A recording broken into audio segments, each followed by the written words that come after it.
Salut tout le monde, c'est Anonymal. Aujourd'hui on se retrouve pour une nouvelle vidéo qui sera un petit peu une vidéo bilan. Il y a un mois j'ai testé une souris verticale qui était censée être ergonomique. Et vous vous souvenez très certainement de cette vidéo si vous suivez la chaîne, parce qu'entre aujourd'hui et la sortie de la vidéo dont je vous parle, j'ai sorti très peu de vidéos. Je suis un branleur, nickel. La souris, vous la voyez, elle est juste derrière moi, et juste à côté de cette souris, il y a la souris que j'utilisais avant. Je vais vous expliquer pourquoi j'ai les deux sur mon bureau, et à la fin de la vidéo vous saurez si je vais continuer à utiliser la souris verticale ou pas. Je vous dirai rien pour l'instant. Alors déjà, si vous n'avez pas vu la vidéo de la souris verticale, allez la voir. Je vous la remets dans la description au cas où, parce que je vais reprendre plusieurs des choses que j'avais dites dans cette vidéo pour en parler ici.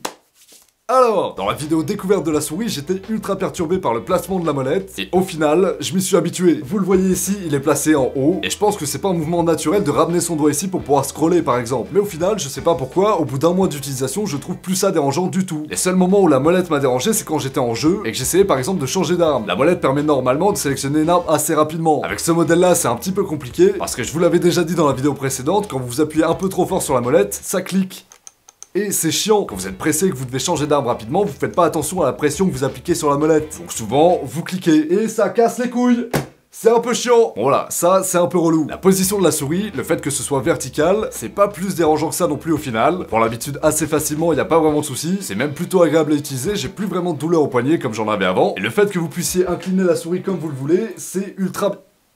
J'ai encore cliqué. C'est ultra bien. Ça permet vraiment d'adapter votre poignet à la position que vous voulez. Quand je veux jouer avec cette souris par exemple, j'évite de la mettre trop droite. Je la penche un petit peu comme ça et c'est beaucoup mieux, je suis beaucoup plus réactif. Par contre, quand je fais de la bureautique, ça me dérange pas de l'avoir un peu plus relevé. Le fait que ce soit mobile comme ça, c'est un très gros avantage je pense. Et c'était pas une mince affaire, hein. C'était des mois de souffrance ce mon salaud. On va parler un petit peu maintenant des boutons sur cette souris et il y a pas mal de choses à dire. Quand la souris est inclinée comme ça, c'est un petit peu relou parce que tout le poids de votre main va se situer au point le plus bas de la souris. Et qu'est-ce qu'il y a à cet endroit là? Le clic droit. Donc quand vous avez la souris dans cette position, vous faites des clics droits tout le temps sans faire exprès. Je dirais pas que ça m'énerve, mais c'est un peu relou. J'ai craché de ouf. Donc voilà, ça c'est un très gros défaut, c'est vraiment un truc à régler si c'est pas fait sur les versions d'après. Je vous rappelle au cas où que ça c'est un prototype que j'ai eu, c'est pas les versions qui sont vendues actuellement. Peut-être que c'est un problème qui a été réglé, en tout cas, j'espère. Les boutons maintenant à l'intérieur du pouce, c'est pas forcément nul, et je vous explique pourquoi moi ça me sert pas, et je trouve ça pas hyper intéressant.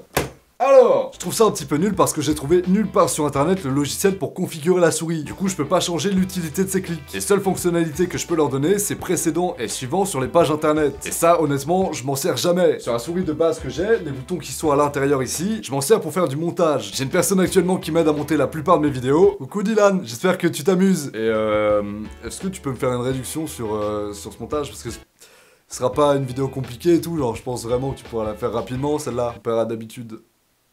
S'il te plaît.